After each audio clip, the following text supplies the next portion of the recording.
Having a strong password for all the sites you log into isn't really an iPad skill, it's not even a computer skill. It's pretty much a life skill.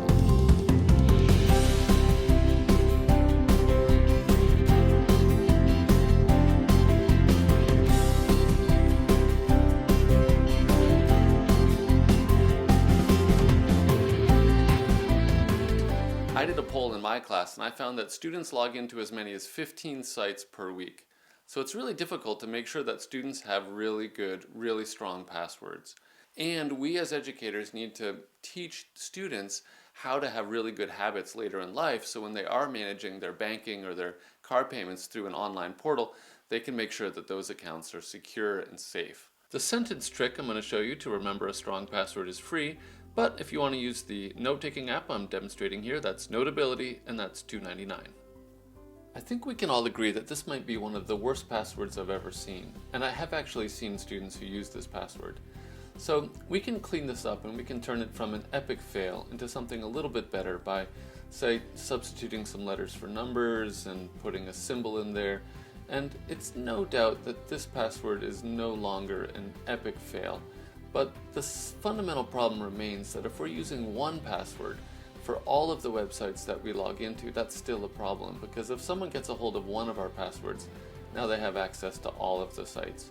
And so I would have to upgrade this from an epic fail to just a fail. So what we really want is a unique password for every single site that we log into, and one that's made up of a seemingly random assortment of numbers, letters, and characters. So it turns out there's a couple of different ways we can approach this.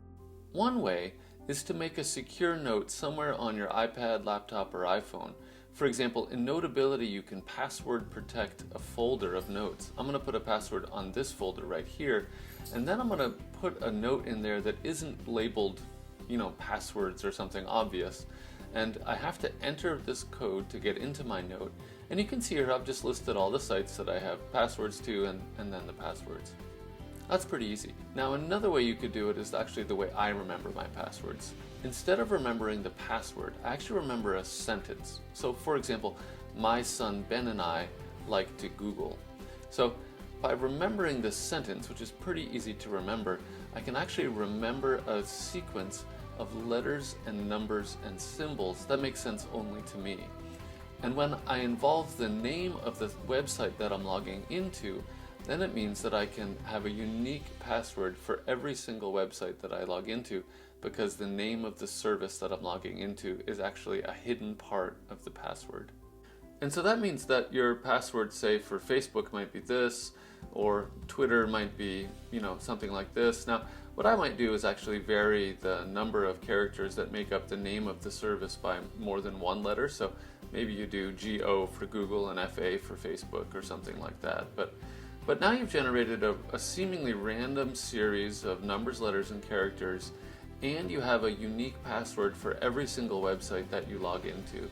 So I'd have to say that we just upgraded from an epic fail to a fail, and this is probably pretty dang close to an awesome.